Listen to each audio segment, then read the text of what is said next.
So I just got back from watching the Stranger Things finale in the theater. Um, and I just want to share my story about Stranger Things. Now I got into the show. I kind of grew up in a more conservative religious household. And my dad was very shy about letting me watch PG-13, rated R stuff for a long time. He loosened up a little bit, but he was really awful to me about it. Where he wouldn't even let me watch Revenge of the Sith. I remember sneaking to watch Stranger Things and falling in love with that show. And when season two's first trailer dropped with them in the Ghostbusters outfits and that Thriller song, I watched that trailer over and over again. And then I binged those episodes over and over again. And then I watched, season three, and my disappointment in the show kind of started to grow after that season dropped. I thought it was good, but then the more I thought about it and the years went on, it just didn't stick with me. Season four fixed a lot of, or didn't really fix, but had a lot of the things I really liked about it. But getting to season five and just being the end of the show, it kind of renewed my love for the show. And watching this finale really did it for me because it brought everything back to the beginning in more ways than one. We'll talk about spoilers here. First, I just want to say, if you have the opportunity to see this in the theater, please do so. Not only because I feel like it is a thing where movie theaters should be showing more of these TV events on the big screen so audiences can share these moments together with their favorite TV shows. Because that theater was packed. And that's all over the country, it's the same way. But it was just nice to hear people clap and cry at all the right moments in a theater again. And not only that, when I watched this finale, it is not put together like a episode of Stranger Things that you watch on Netflix. It is put together like a movie. The credits are the credits of a movie, not an episode of television.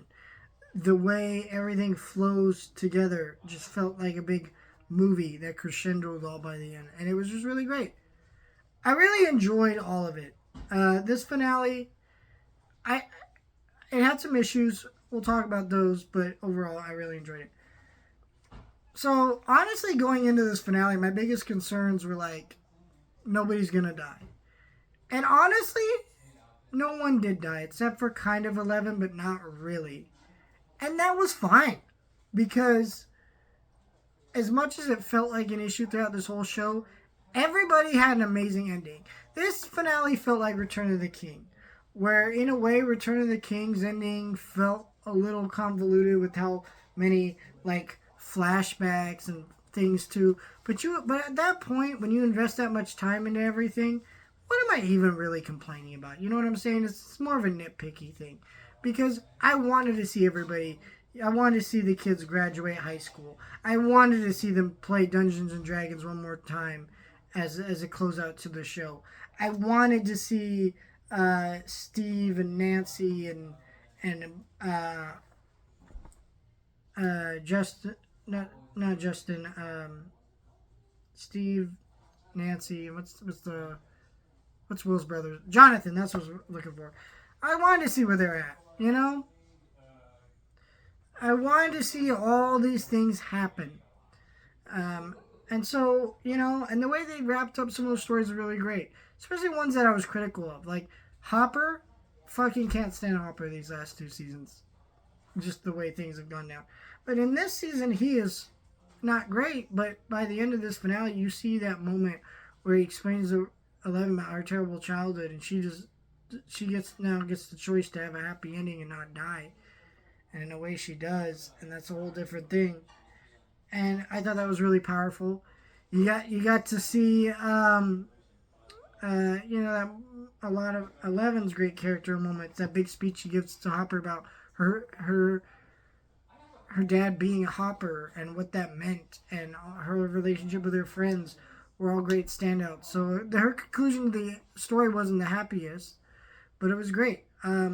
Jonathan saving Steve and them having that heart to heart and realizing that, none of them were really right for Nancy. And so it was a very unexpected turn, but it was kind of the correct one. And I also love that Steve became like a sex ed teacher, and that's just great. The humor there with them becoming a sex ed teacher is just really wonderful. Uh, and so yeah, and a coach. Um, all that just really really worked for me. I really enjoyed all that. I just like where everybody ended up. Everybody kind of grew out of Hawkins and found their own place. There's a couple characters that, yeah, we're going to stay in Hawkins and have our lives here, but other ones grew up, moved on, and found their own place, and it was really beautiful. So, yeah, I love this finale.